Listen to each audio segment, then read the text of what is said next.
Hello and welcome to our press conference about the budget and finances of UVM. I'm Jacques Bailey, a professor of classics at UVM. You'll be hearing from three other people today, all of whom are members of the loosely organized unaffiliated group called United Against the Cuts, which is behind the petition of no confidence in the administration of UVM.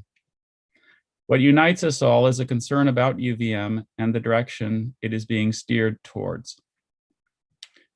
Today, what we seek to address is a lack of reliable and accurate information about UVM's finances and budget. Our three presenters have taken a deeper dive into the finances and budget of UVM, and they will each present material. Please refer to the press pack for the sources of our information, all of which is publicly available and can be verified and confirmed there. So we've all signed this petition of no confidence, and we urge anyone watching to sign it as well. The speakers today will be Megan Emery, Associate Professor of French, Ellie Hagopian, MBA and Strategic Advisor in the telecommunications industry, and David Feuerzig, Professor of Music. We have basically three big points, which I'll give you right off the bat. The first one is that there is no deficit in the College of Arts and Sciences, and there has not been for years. A big point here is the difference between budgets and audited financial statements, and that the cuts are not justified by some purported deficit. The second point is that the audited financial statements show the administration's priorities very clearly. And those priorities are that the administration has been increasing the overall share of its portion of the pie for years, but it has leapt up recently under President Garimella, while the percentage going to instruction is flat or going down. The third big point is that overall, UVM is in outstanding financial shape. Our capital is growing and the liquid resources are growing as well. After our three speakers have spoken, I will be managing questions for you. Please formulate your questions as you listen to our speakers and register your questions in chat if you're on this Zoom call or on YouTube. So with that, Megan, go ahead, take it away. Thank you, Jack. As he said, my name is Megan Emery, and I have been a faculty member at the University of Vermont for 19 years. Throughout the running theme has been that finances are tight and crisis is imminent. Well, next slide, please. If children's tales are to be believed, then it was easy to fall for the whopper we were served last spring, announcing that the sky was falling. Next slide. The panic was palpable in a series of announced policy changes causing much harm and risking damage to our curriculum. And now we know these policy changes were the quote unquote seismic shift that President Garimella had warned us about in his memo to faculty last May, not COVID or any other disaster narrative they could come up with. We were being jostled and squeezed due to some kind of restructuring plan. Curious, isn't it, that the $8.7 million in costs due to COVID, the figure that President Garimella cited, and next slide, Vice President for Finance, Kate, explained as, and now get this doublespeak, as long-term recurring budget challenges that lie ahead. $8.7 million is the exact amount cited as the college's supposed structural deficit. It wasn't COVID, it was the UVM president and his administration who had wreaked the seismic shift on our liberal arts institution, cutting the ground from under our feet. Next slide. Without input or consultation, let alone advance notice to those most affected, the president and provost announced the closure of the campus children's school. And next, a salary reduction plan for non-represented faculty and staff, the elimination of classes, and next slide, 25% cut to lecturer salaries in the College of Arts and Sciences in Rubenstein, and increased austerity for the College of Arts and Sciences as well, which resulted in the layoff of 3 longtime and beloved lecturers. And among the changes, last December 2nd, my colleagues and I in the College of Arts and Sciences received a memo from our dean announcing the termination of 12 majors, 11 minors, and 4 master's programs, including the termination of 3 departments. Like that, gone. As it turned out, it was much ado about nothing. Next slide. UVM's overall fall semester enrollments had dropped by only 1.89% in 2020 compared to the previous year, rather than the 20% President Garamella had foretold in his May 11th memo. And looking at the figures for the spring semester, a much better indicator of student enrollments, there was an overall increase of nearly 1%. And this overall 1% increase was far surpassed by the College of Arts and Sciences, whose enrollments rose 2.5% over last year, the year of COVID. And since 2016, an outlier year, it's grown a rocking 8%, 8%, compared to 5% for the university overall. We've been carrying the university.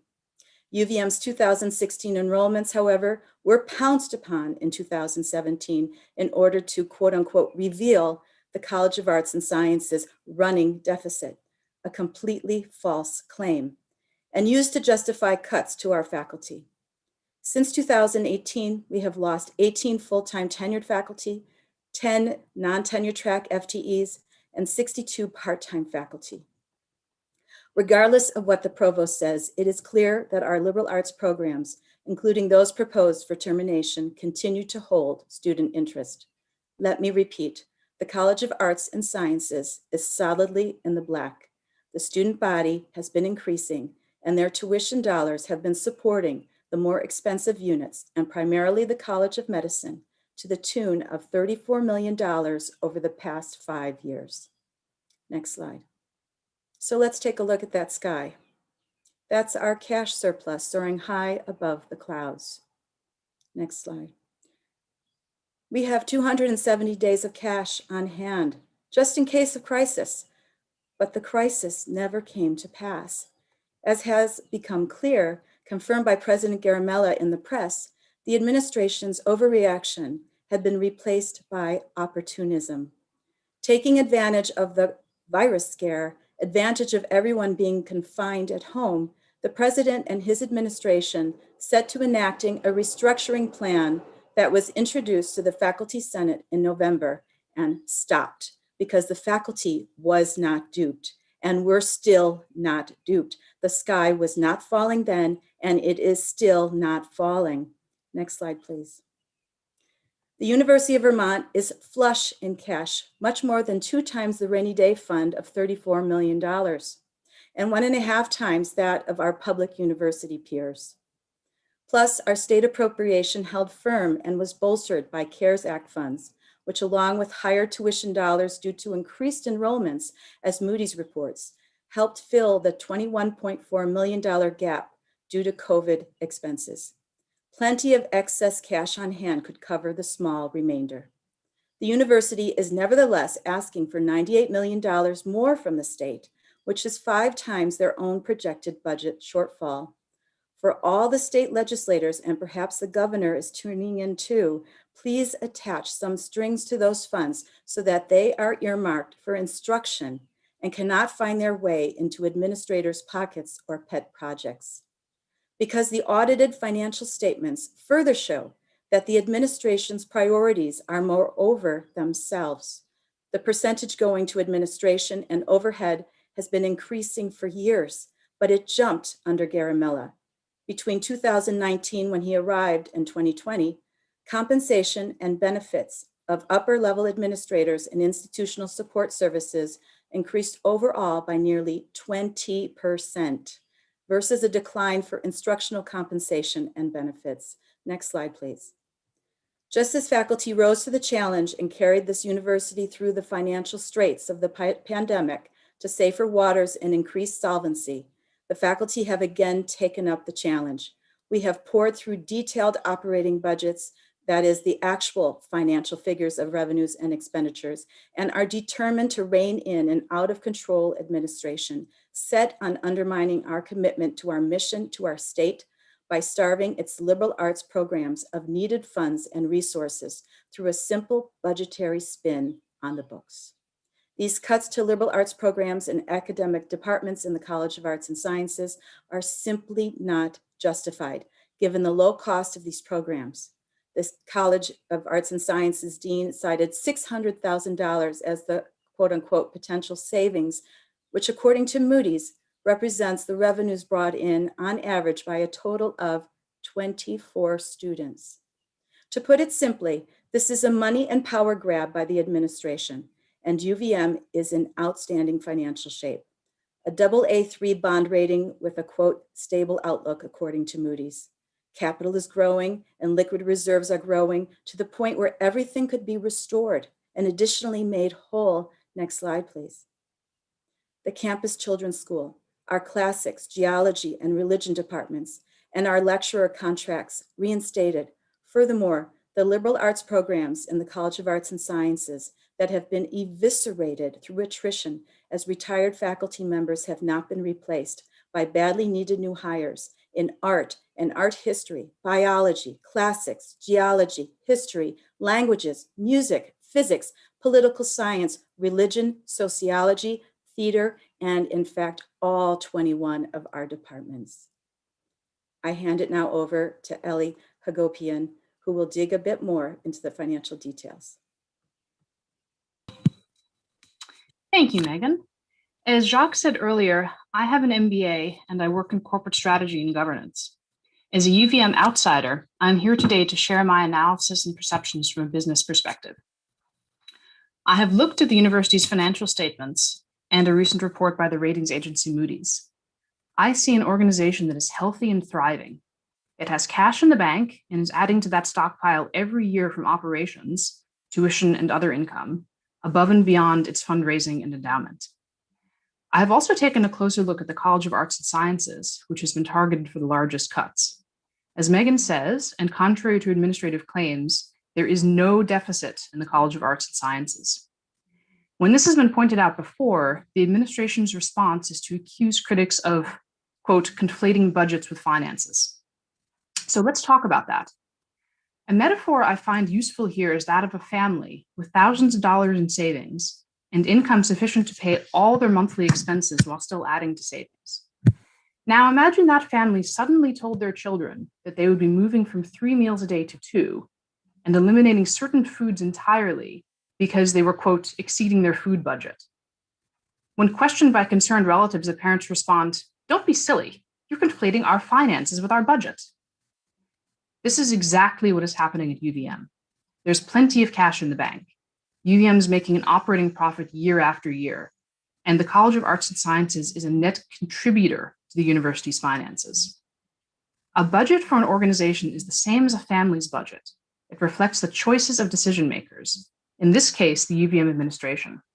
They have chosen to underfund the College of Arts and Sciences and instruction more generally, and then keep referring to the document codifying their change as though it were some kind of sacred cow. Financial statements, unlike budgets, report what actually happened. They must conform to standard principles and be reviewed by an independent third party. UVM officials are either intentionally misrepresenting the distinction between budgets and financial statements, or fail to understand it themselves. In either case, a cause for concern.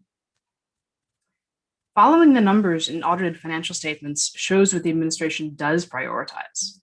In fiscal year 2020, President Garamella's first year, UVM spent over $6 million more than the year before on salaries and benefits and what is called institutional support, in plain terms, administration and overheads. This constitutes a nearly 20% increase year over year, bringing it to a 9-year high as a percent of total.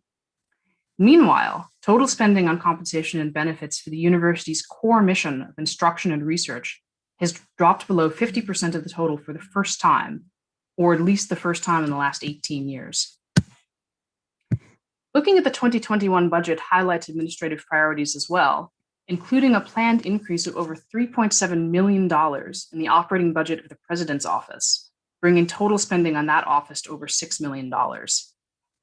These most recent cuts are just the latest in a long-term trend of increasing the percent of compensation that goes to administration and services and decreases the percent devoted to instruction and research. This trend has now dramatically accelerated under President Garamella. The cuts to instruction in the College of Arts and Sciences are projected to save $600,000. This is a proverbial drop in the bucket. Total UVM compensation and benefits were over $646 million in 2020. So the administration wants to cut 3 departments and 27 degree programs to save 0.13% of their total compensation. 0.13%. It doesn't take an MBA to see that eliminating vibrant departments and courses of study full of popular, well-enrolled classes is going to make UVM less attractive to prospective students. It doesn't take an MBA to see that slashing the quality of the product in this profitable part of the university that is subsidizing other programs to the tune of millions of dollars a year risks financial loss, not gain. All this to save 0.13% of total compensation and 0.08% of the university's total budget. It makes no sense. Instead of cutting academic programs, UVM should cut administrative bloat. And with that, I will hand over to David. Thank you, Ellie. I'm David Feuertzeit, and I've been a professor of music at UVM for 12 years. In all that time, through years of plenty and years of scarcity, one thing remains constant. Spending on administration goes up. This past year, UVM spent over $6 million more on compensation for administrative and support services, as Ellie just said, and almost $5 million less on instruction than the year before. What does that mean for the top 31 administrators and athletic coaches? Their salaries increased by an average of 7% from 2019 to 2020, while faculty salaries increased by 2% and declined in the current year. The average base salary of UVM's 12 deans is $265,000. By comparison, the average salary of the 3 full-time lecturers recently laid off to address the supposed deficit in the College of Arts and Sciences is $57,000. President Garamella's annual compensation is $630,000, not even including free housing and certain other perks. This is greater than the total projected savings from cutting 27 degree programs and the departments of geology, religion, and classics. Clearly, lavish administrative compensation dwarfs any savings from the cuts proposed to address the alleged deficit in arts and sciences. But again, in reality, the College of Arts and Sciences has an average annual operating surplus of $7 million over the past 5 years. Understand that this is after the college is charged for every imaginable expense: professor salaries and benefits, administrative support, use of the library, research facilities, even a fee for every square foot of classroom space. After every last expense is accounted for, $7 million is how much more the college brings into UVM than it spends. How does this surplus become a deficit? All this means is that after collecting all tuition and other income, the administration chooses to reallocate to the college not only less than it earns, but less than it needs. In other words, administration would have us believe that siphoning off $7 million per year from undergraduate tuition in the College of Arts and Sciences to support other programs is not enough. The administration's budget is simply expressing the unattainable goal that the college bankroll the rest of the university a total of $15 million per year. That's the actual operating surplus plus the imaginary annual deficit according to university budget targets. The college, far from operating in the red, is UVM's golden goose. But administrators want more and have decided that the way to increase the $7 million surplus of the university's most profitable college is to cut 27 degree programs, terminate 3 departments, and lay off modestly paid lecturers who teach hundreds of tuition-paying students per year. They are gambling that they can cut the chicken feed with no reduction in eggs. That's it. Their entire money-saving plan is to starve the goose. This is a risky bet at best. It is likelier that the elimination of 27 degree programs will result in an even larger loss in student tuition. as has been noted, only 24 students, which is 1/2 of 1% of the college's undergraduate enrollment, the loss of 24 students would completely erase any savings. So these proposed cuts aren't even comprehensible until we understand that the arts and sciences' supposed deficit is a budgetary fiction. If UVM were actually losing $8 million per year through arts and sciences, a savings of $600,000 would be ludicrously ineffective. But the college is well in the black, and UVM administration does not really expect it to trim $8 million. Rather, they use the fabricated deficit as a cudgel to force arts and sciences to divert even more undergraduate tuition to pay for things other than college instruction, including excessive and ever-increasing executive compensation. And none of this is necessary. UVM is crying crisis while leaving untouched a rainy day fund of $34 million and an additional $66 million in unrestricted reserves in the UVM Foundation. These are spendable, liquid accounts, not to be confused with the much larger endowment capital. UVM is crying about the pandemic after having accepted $45 million in emergency COVID relief funding in 2020, money allocated by the Vermont legislature with the understanding that it would protect campus jobs, and is now requesting an additional $98 million in COVID relief for next year, which is again 5 times its own projected pandemic-related shortfall. And UVM is imposing these austerity measures on instruction while paying $23 million in salary and benefits to its top 131 executives. Before coming here, President Garamella said, UVM is a great school. I'm not coming to fix something that's broken. Introducing the current annual report, he said, the state of UVM's finances is sound. It can't be both ways. Eliminating vibrant departments and productive faculty to save a few $100,000 is not something to be done by a financially sound institution. Shelling out tens of millions in executive pay and lavish bonuses is not the action of a financially strapped university. Therefore, we call on UVM to halt immediately all proposed cuts to instructional programs and research, pending a full public examination of the university's finances. And we call on the Vermont legislature to insist that additional emergency funding for UVM come with requirements to reduce administrative compensation and to protect the core instructional and research mission of the university and the jobs of its faculty and staff. And with that, we're happy to open it to questions. Thank you, Ellie and Megan and David.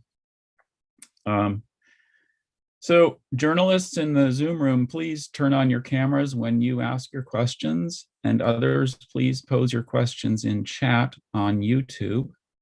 So as we wait for any questions to come in,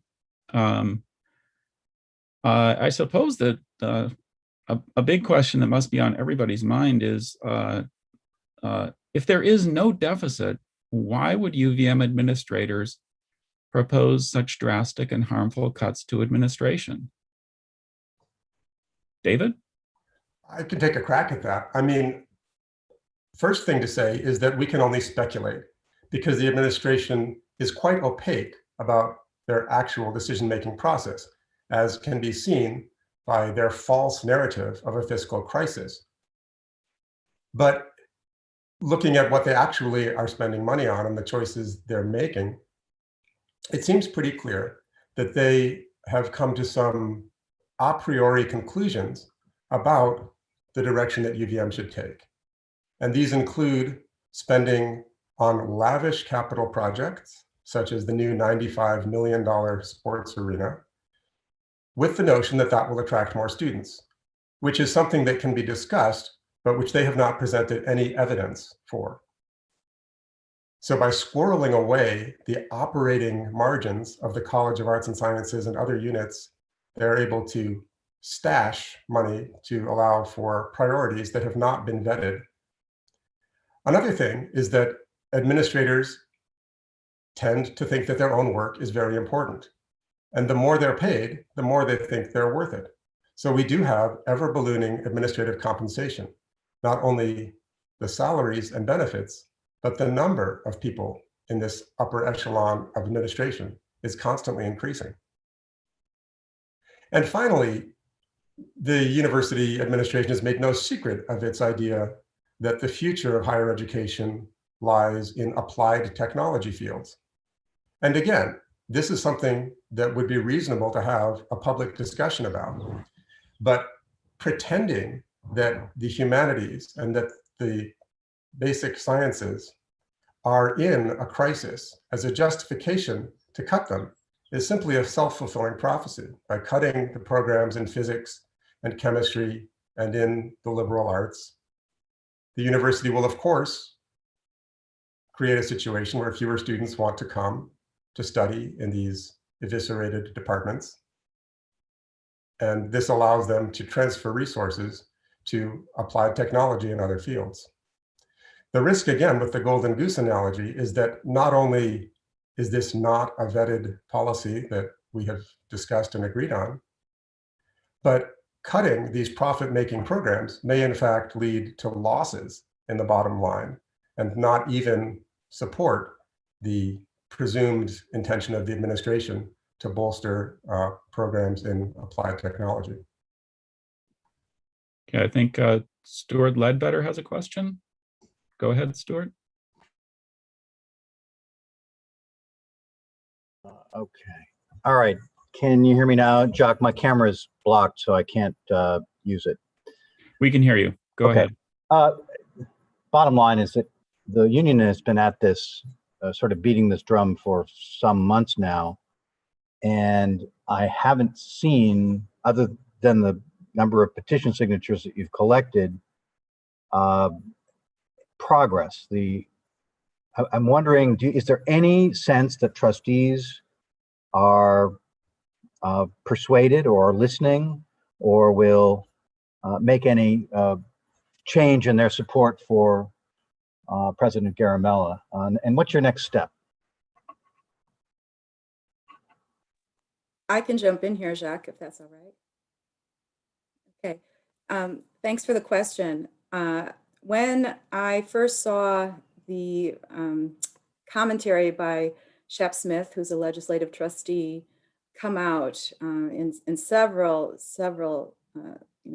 press outlets, that was really the first, I would say, communication that the faculty had seen, indicating any kind of rationale for these cuts. And that was back in December last year. And so I responded to him, again, submitting my commentary to the same press outlets where his commentary had appeared. And he reached out to me. My commentary referred to my son having met him at Boise State back in 2016, and perhaps that was a connection that led him to reach out to me. And we had a very good conversation. We met on Zoom and talked about various things. He wanted to hear from faculty. He wanted to hear, how things were from the inside. And he asked me to stay in touch with him. And so I have, and we have corresponded back and forth several times. I have also corresponded back and forth with Carol Ode, who is another legislative trustee, and sharing not only concerns about what is occurring here, but also my own research and an event that I had organized with a faculty member, Professor Major Jackson, who left because of these cuts, a prize-winning poet who really, his career took off while he was here at UVM. He's now at Vanderbilt, and I was able to bring him back via Zoom into an online forum. And I sent that out, and again, got very nice feedback, especially from Carol Ode, who both of them want to hear from faculty. So I do know that they are listening, and I think that it's really up to faculty to really, join the other active members of this group. And we're not, this is not just the union. These are students, alumni, staff members, and community members, just like Ellie, who joined us and lent her skills as an MBA to this press conference, as well as other initiatives.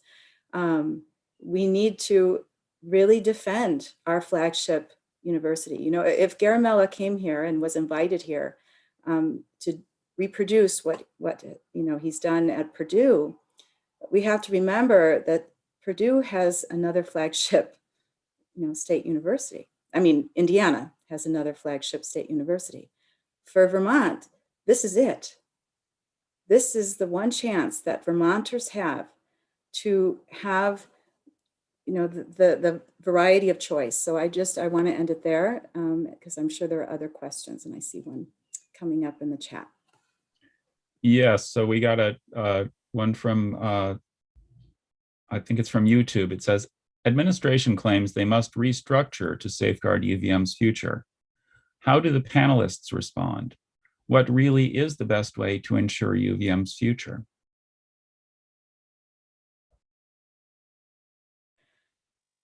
Listen to people and to people who are closest to it. I mean, I just finished talking, so I'll let David, of course, jump in here. But, we are very close to what we do. We're close to our colleagues. We're close to our fields.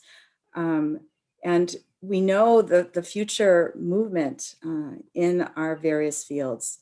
And we're very respectful of each other. David is a member of the Faculty Senate. I'm on the Curricular Affairs Committee for the Faculty Senate. And we discuss very, very serious, challenging topics. And we do it with respect. And we're talking about things that have to do with money and, how we use our resources and what programs are viable and how this university should evolve. And we do it with respect. And I really think that is the way forward. I'm going to let David now jump in. Yeah, universities have a long tradition. Universities, once upon a time, were run by their faculties, and presidents were functionaries who took care of day-to-day business so that the faculty could do their work. The situation has become inverted, and now upper administration is making decisions about things which they are not well informed about. And they're making these decisions without meaningful consultation, meaningful, timely consultation of the faculty and students and staff, who not only are the most affected, but are the people with the actual knowledge on the ground of what is happening. So we think that any restructuring, first we need to understand what the problems are, and these need to be presented in a non-panic inducing, non-manipulative way. Are there demographic challenges? Is the population that is going to head to college in the next 20 years decreasing? These are real trends that we can discuss and we can respond to rationally by consulting with all of the stakeholders, the students first and foremost, who have the best idea of why they came here and why they might go somewhere else, the faculty who have the day-to-day contact with the students, and the administration who can provide logistical support and help us understand the fiscal impacts of different ways forward. But the top-down approach is not going to be successful. And the cookie cutter approach saying that, well, in the current moment, in the current trend, more students are choosing to study in certain applied technology fields. Even if that's true, and even if that trend continues, none of which is clear, then simply having every university in the country respond the same way will be a race to the bottom. We need to understand, why do people come to UVM in the first place? And the best evidence we have is that students come here in all fields, largely because of the breadth and strength of secondary areas of interest. This is a liberal arts institution, which means that people who come here to study engineering and computer science and medical biology do so partly because of the strength of those departments, but also because they know that this is a place where biological engineers can minor in French, and where people studying computer science can have a second major in theater. This is UVM's brand, this is UVM's attraction, and eviscerating the liberal arts in order to concentrate resources in a few departments is not a winning strategy. Yeah, if I could just jump in here too, we have the slide here with the elephant in the room.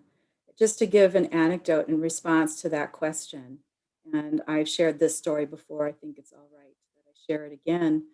My colleague in geology, Paul Bierman, who has been on national radio talking about the recent discovery that he and his team of scientists have published with regard to Greenland's ice shelf and what it could tell us about climate change. When geology was announced for termination, Paul got a call from the director of the National Sciences Board in Woods Hole, Massachusetts. And he said, Paul, what is going on? He had called the vice president of research at UVM, shared this conversation with Paul, and said, what is going on? And the VP of research at UVM said, what? We're cutting geology? That is the level of lack, the depth of the lack of organization behind what is going on here. It is slash and burn. And the same director from the National Science Board said that geology's master's program is the model program for the country. So I think it's really, really important to look at the elephant in the room. It is telling a story that does not, reflect well on the top-down approach of our administration. Okay, let's maybe turn back to a question about finances from YouTube. It says, it seems like you have described UVM trimming fat in the College of Arts and Sciences. If the College of Arts and Sciences carries more expensive programming outside of the college, I presume, then isn't streamlining the school a good thing, as it would be in business? We're not trimming fat. We're trimming muscle and essential organs, right? This is like taking your most efficient person and saying, great, you're so efficient, I'm going to give you a larger workload and smaller resources, because clearly that will increase the profit. This is not clear at all, right? We are reaching an inflection point where a reduction in instructional staff, increased class sizes, reduced operating budgets is going to result in lower quality instruction and the loss of students and their tuition. It is not only not the best way forward, it is quite likely that it will have a negative fiscal impact, that it will make the College of Arts and Sciences less profitable than it is now. Again, we're talking about cutting the chicken feed to the goose laying the golden eggs. It might work, but it's an astonishingly risky strategy, and the administration has presented no evidence that it will lead to good results. Also, as Megan was alluding to, even if it were the case that the college needed to trim its budget, which is absolutely not clear, as the college is the most profitable unit in the University of Vermont. But even if the college were to trim expenses, the way it's doing it now is absolutely reactive. So why did the dean get rid of 3 lecturers whose combined annual salary is less than his own by a lot, when these lecturers were teaching hundreds and hundreds of students per year, tuition-paying students, generating far more in tuition income than their salaries and benefits? Understand that. They are literally these individuals. We can look at them as isolated units and say, they are profitable. Getting rid of them literally makes us have less money than we did before. Why would the dean do this? And the answer is quite simple, and he's admitted as much in his communications with faculty. He did it because he could, because they did not have continuing long-term contracts. So these are reactive cuts that are being done in panic to satisfy a central administration that is demanding its pound of flesh from the college. And they are utterly misguided and will do harm to the university at every level, instructionally and financially. So there's a follow-up on that, which is, well, where is the fat at UVM that needs to be trimmed? If academics are the muscle and vital organs, what should we understand as fat or bloat? Ellie, I think you can speak to that. Yep, I'll take that one. And just one thing to add to the answer that you just gave, David, as well, is that in terms of cutting vital organs and muscle, remember that that there's actually 27 degree programs and 3 whole departments being eliminated. So it's pretty much impossible to claim that there would be cutting fat, because you're actually now cutting programs and cutting available choices for students.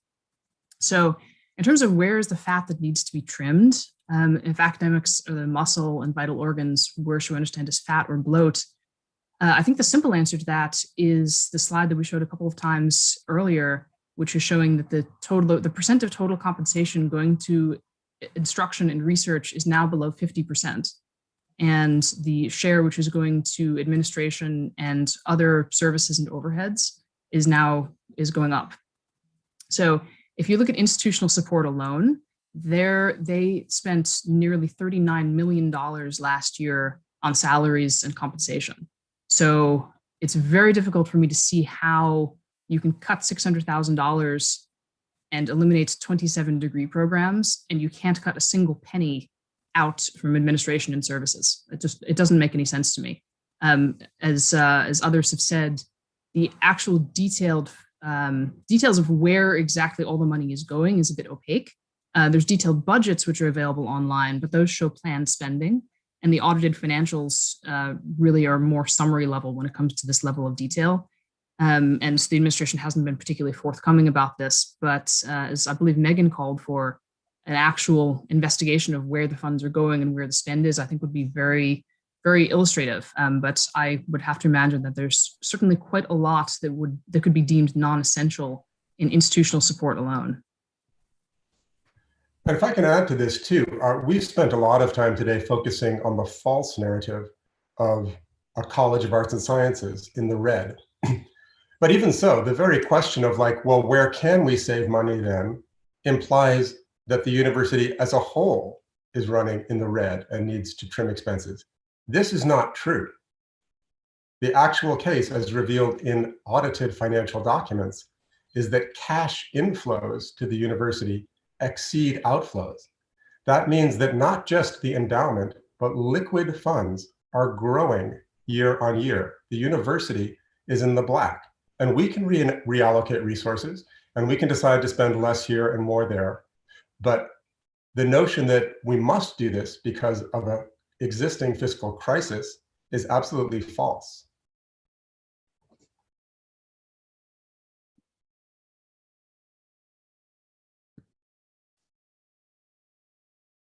I don't see any. Oh, one more question. How can students help? Administration is planning a forum on Thursday to hear from students, so they can attend that. There's an expression that might be disingenuous, but I think they do want to hear from students. Yeah, I'm willing to jump in here. In addition to what Jacques said, I do encourage people to attend these meetings. Just like the question, it suggests that, is this a charade? I have to let everyone know that faculty are asking the same question. And I'm very concerned that no one will show up who really is concerned. And so if you have any concerns, and I know that it's the majority, I have only heard a handful of people express no concern. Show up and question the process, because the process is not starting from zero. We're already, so how are we going to benefit from this new structuring? That's the kind of question that's being asked on Thursday. And that is not a scientifically sound methodology for determining whether this change and the structuring that Garamella, our president, has envisioned is sound. If you speak to a scientist, and I have, about what's going to be discussed on Thursday, you need metrics in order to measure. Have we met the goals that we had, envisioned as part of, this restructuring process, and the reasons for doing this restructuring process? And how should those metrics be tested? That's the kind of discussion that needs to be held. And we have not held that discussion. And that is why I have heard scientists say that they will not attend on Thursday. Please attend.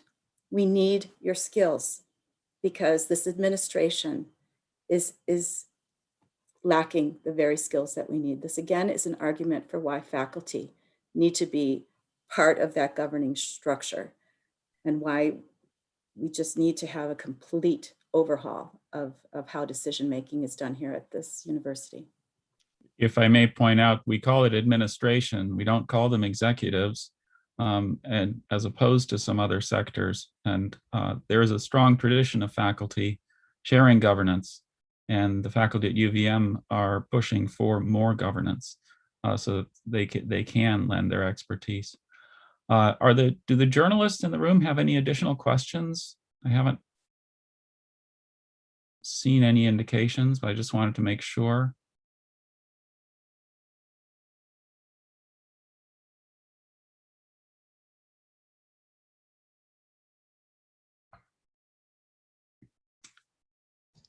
I see a question in the chat about the selection of Garamella, which was quite unusual in that he was the only candidate brought to campus and was selected by the Board of Trustees, was offered the position prior to meeting with students and faculty and staff, which is something that had never happened before. Essentially, he was hired without a visible public search. And the question in the chat is whether the Board of Trustees shares culpability. Well, that's a strong word, but I think the Board of Trustees is absolutely responsible for the hiring of Garamella. And I'm concerned that because the Board of Trustees went out on a limb in hiring the president without consultation of the Faculty Senate, without consultation of the faculty union, without consultation with UVM students, they are heavily invested in his success and will be inclined to think that their choice was justified. And I would urge all members of the Board of Trustees to set aside the extraordinary circumstances of Garamella's selection and instead look to the future. What does UVM need? How is UVM doing now? And what can we do to situate it well for the future? And is the current administration and its policies the way to get there?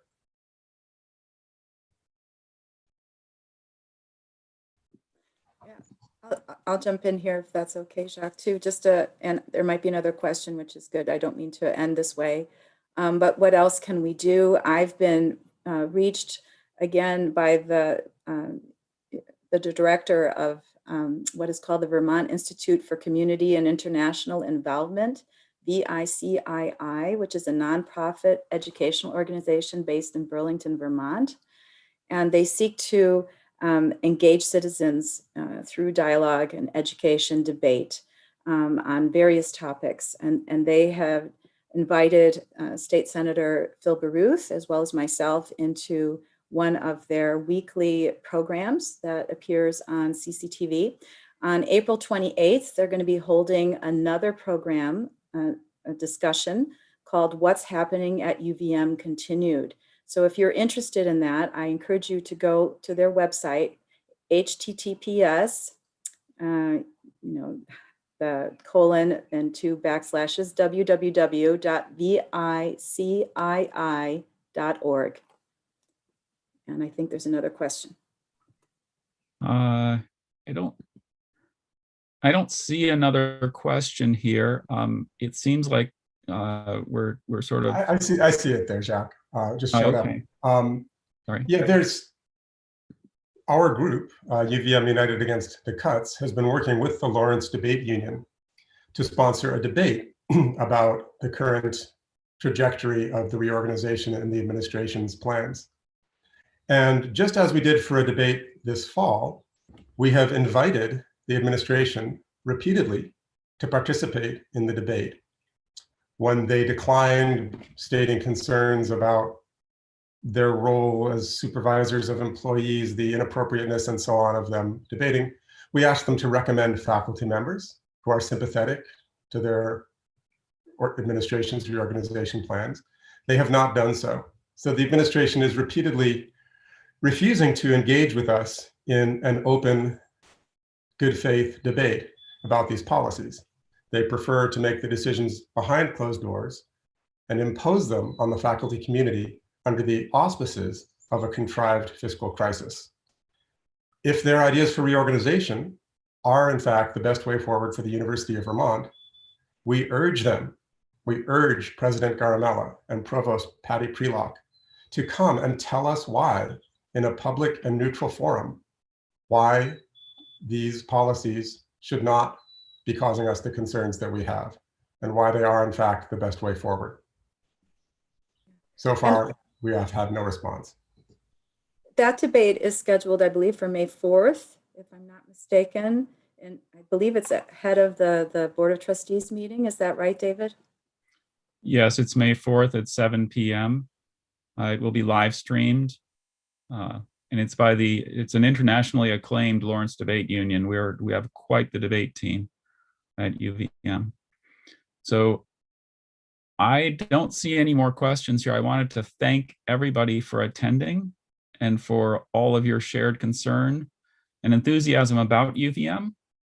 We are actually rather optimistic about UVM, but I wanted to repeat that we have 3 big points today to bring this back to the budget and financing. The first is that there is no deficit in the College of Arts and Sciences, and indeed that's true of many units at UVM, and there has not been for years. And this is based on audited financial statements, not budgets that are plans that can't actually show a real deficit. So there is no deficit. And then the second point is that those audited financial statements show the priorities of the administration, which are to grow the administration and not to grow instruction. And thirdly, that overall UVM is in outstanding financial shape, which we are very thankful for. So please attend the debate. And the question of the debate is the administration of President Garamella leading UVM on a destructive path? It's sponsored by the Lawrence Debate Union, and it will be live streamed May 4th at 7 p.m. So once again, thank you, everybody. And please request any further information if you want it. Have a great day.